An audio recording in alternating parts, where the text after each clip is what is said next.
A homeless man was found dead on a park bench on a freezing winter night in Chicago. Police arrived to remove the body, but they could not, because a pit bull was lying on top of the man's chest and would not let anyone touch him. The dog growled at every officer who came near. He snapped at animal control. He bit through a catchpole. For 14 hours, that dog lay on top of his dead owner's body in the freezing cold and refused to move. And when they finally discovered the full story behind this man and this dog, the entire city went silent, because this was not just a homeless man, and this was not just a stray dog. Their story was something that no one was prepared to hear. If you have ever looked at a homeless person and wondered if anyone in this world loves them, this story is your answer. Subscribe right now, because what you are about to hear will change the way you see every dog and every person you pass on the street. His name was Michael Torres. He was 44 years old. 3 years ago, Michael had a house. He had a job. He had a wife named Diana and a 10-year-old son named Lucas. He worked as a mechanic at a small auto shop in the south side of Chicago. He was not rich, but he was happy. Every evening he came home and his family was there. Every night he went to bed knowing that he had everything he needed. Then one night, everything was taken from him. Michael was driving home from work when a drunk driver ran a stop sign and hit his car. Michael survived, but Diana and Lucas did not. In one moment, Michael lost everything that made his life worth living. After the funeral, Michael could not function. He stopped going to work. He stopped eating. He stopped answering the phone. He sat in his empty house surrounded by his wife's clothes and his son's toys and stared at the walls. Within 6 months, he lost his job. Within a year, he lost his house. Within 2 years, Michael Torres was living on the streets of Chicago with nothing but a backpack and a sleeping bag. He slept under bridges. He slept behind dumpsters. He slept on park benches. Most people walked past him without looking. Some people crossed the street to avoid him. To the world, Michael was invisible.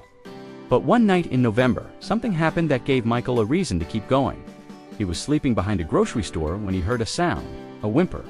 He opened his eyes and saw a dog, a young pit bull, skinny, shivering, covered in scars. The dog had clearly been abused. His ears were torn, his ribs were showing. He had a deep cut on his left shoulder that was infected. The dog was standing about 10 feet away, just looking at Michael, not barking, not growling, just looking at him with eyes that said, "I have nowhere else to go."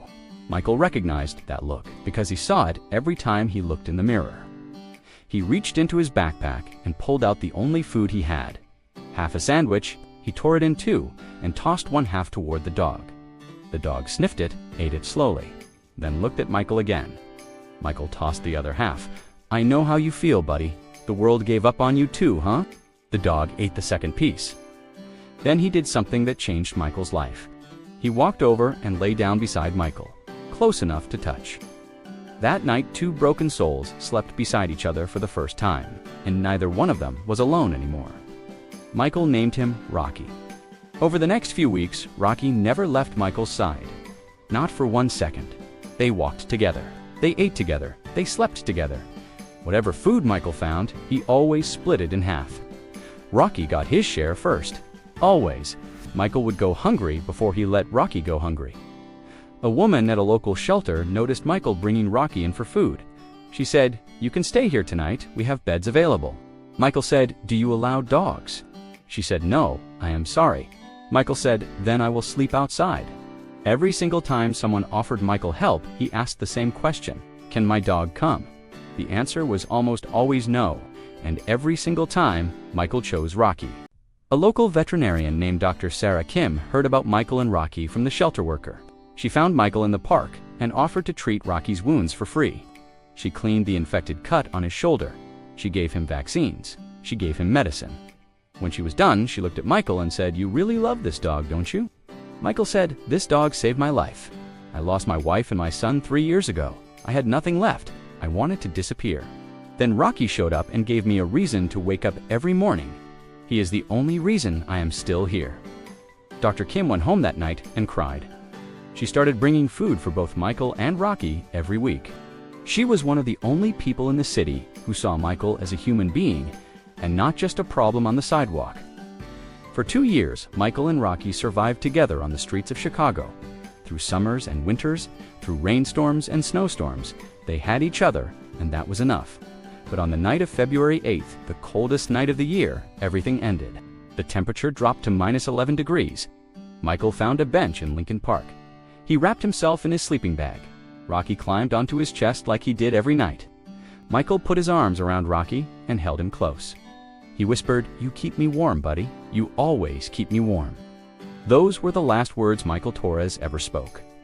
Sometime during the night, Michael's heart stopped. The cold was too much. His body was too weak. He passed away on that park bench with his dog on his chest.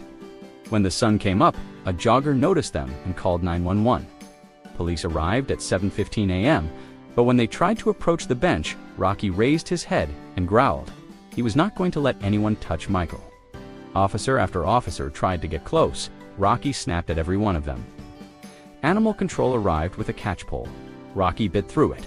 They tried using food to lure him away. Rocky did not even look at it. He lay on Michael's chest and pressed his head against Michael's neck. He could hear no heartbeat, he could feel no warmth, but he would not leave. For 14 hours, Rocky lay on top of Michael's body, in -11 degrees. His paws were freezing.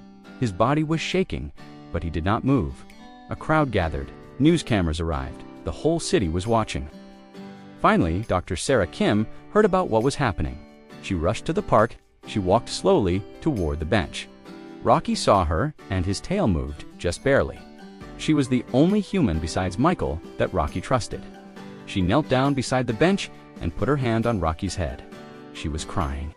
"I know, buddy. I know he is gone, but I am here." Rocky looked at her. Then he looked at Michael. Then he let out a long, deep cry, a sound that everyone who was there said they will never forget. It was not a bark. It was not a howl. It was grief. Pure, heavy, devastating grief. Dr. Kim gently lifted Rocky off Michael's chest. Rocky did not fight her. He let her pick him up, but as she carried him away, he kept looking back. He kept looking at the bench. He kept looking at Michael, like he was hoping that Michael would sit up and say, "Come on, buddy, let us go find some food." But Michael did not move, and Rocky finally had to walk away from the only person who had ever chosen him. The story exploded across the internet. 47 million people saw the video of Rocky lying on Michael's chest, refusing to leave. People who had walked past Michael 100 times without looking were now crying over his story. The city of Chicago held a small memorial for Michael. Over 300 people showed up. Most of them had never met him. Dr. Kim spoke at the memorial. She said Michael Torres was not just a homeless man. He was a father who lost everything. He was a human being who was forgotten by the world. But he was never forgotten by his dog. Rocky loved Michael when nobody else would. And Michael loved Rocky when nobody else did. They saved each other, and they stayed together until the very end. Dr. Kim adopted Rocky. He lives with her now. He sleeps on a warm bed. He eats good food. He is safe. But every evening, at exactly 6 p.m., Rocky walks to the front door and sits down. He stares at the door for about 10 minutes. Then he walks back to his bed. Dr. Kim knows what he is doing. He is waiting. He is still waiting for Michael, because dogs do not understand death. They just understand that someone they loved walked out one day and never came back, and they wait. If this story made you see homeless people differently, share it with someone who needs to hear it. If this story made you hold your dog a little tighter, share it with someone who needs to feel it. And if you believe that the purest love in this world is the love between a man who had nothing and a dog who needed nothing but him, subscribe to this channel, because every story we tell here is a reminder that love does not need a house. It does not need money. It does not need anything. It just needs two souls who refuse to let go of each other. See you in the next story.